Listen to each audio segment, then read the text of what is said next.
মা ছাড়া একটা মেয়ে কখনোই মা হতে পারে না। এই কথাটার অর্থ নিশ্চয়ই সব আপুরাই বুঝতে পেরেছেন। গত ১ মাস ধরে আমার আম্মু আমার বাসায় ছিল।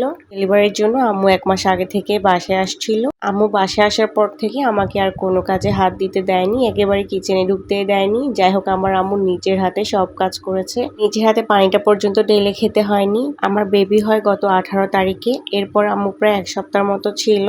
আমার কি লাগবে, আমি কি খাবো, প্রতিটা জিনিস প্রতিটা মুহূর্তে প্রতিটা সেকেন্ডে আমার সামনে এসে হাজির করতো। একটুও টেনশন করতে হয়নি, খুব রিল্যাক্সে ছিলাম এতদিন। সাথে আমার শাশুড়িও ছিল, তো কি আর বলবো, শাশুড়ি তো শাশুড়ি, ওটা আর বলে লাভ নেই। আমার আম্মু সারাদিন বাসার সব কাজ করেছে, প্লাস আমার টেক কেয়ার করেছে। আর এখন আমার টেক কেয়ার করার মতো কেউ নেই, আমি নিজের খাওয়ার কথাই ভুলে যাই কাজ করতে করতে। আম্মু থাকতে সবার আগে আমার খাওয়াটা রেডি করে আমার সামনে নিয়ে আসতো। আর এখন সবাইকে খাইয়ে সবার খাবার রেডি করে দেন আমাকে খেতে হয়। এই হলো মা আর শাশুড়ির মধ্যে পার্থক্য। একজন শাশুড়ি কখনোই মা হতে পারে না, কোনোদিনও হতে পারে না, এটি আমি আবার প্রমাণ পেলাম। যাই হোক, ছোট বাচ্চা সামলিয়ে আমার কাজ করতে কিন্তু খুব বেশি কষ্ট হয়ে যাচ্ছে। আমার বড় বাচ্চাটাও কিন্তু খুব বেশি বড় না, ওর বয়স মাত্র 4+। তো ও কিন্তু ছোট, নিজের কাজ কিন্তু নিজে করতে পারে না, ওরগুলা করতে হয়।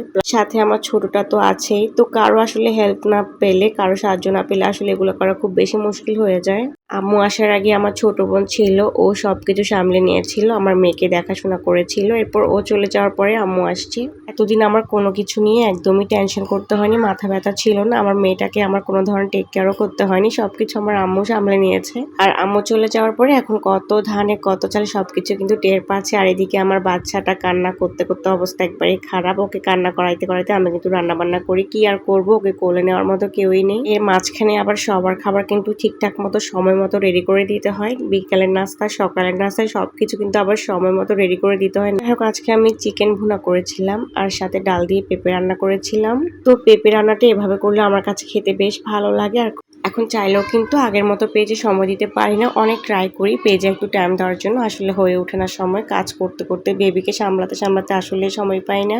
তো যাই হোক, এদিকে আমার চিকেন ভুনা কিন্তু হয়ে গেছে। আর চিকেনগুলো খুব মজা হয়েছিল, দেখতেই পাচ্ছেন কালারটা কিন্তু খুব সুন্দর আসছে। তো এই তো এভাবেই যাচ্ছে আমার দিনকাল। তো আপনাদের কি অবস্থা, আপনাদের দিনকাল কেমন যাচ্ছে অবশ্যই কমেন্টস করবেন। আর কে কোত্থেকে আমার ভিডিওটা দেখছেন সেটাও কিন্তু জানাবেন। দেখুন আমার পেঁপে রান্নাটাও কিন্তু অলমোস্ট হয়ে গেছে। এখন বাগার দেওয়ার পালা, বাগার দিয়ে দিলে কিন্তু পেঁপে রান্নাটা একবারে হয়ে যাবে। তো এদিকে চিকেন রান্নাটা কিন্তু একবারে হয়ে গেছে, এখন পাতিলটা আমি নামিয়ে ফেলবো।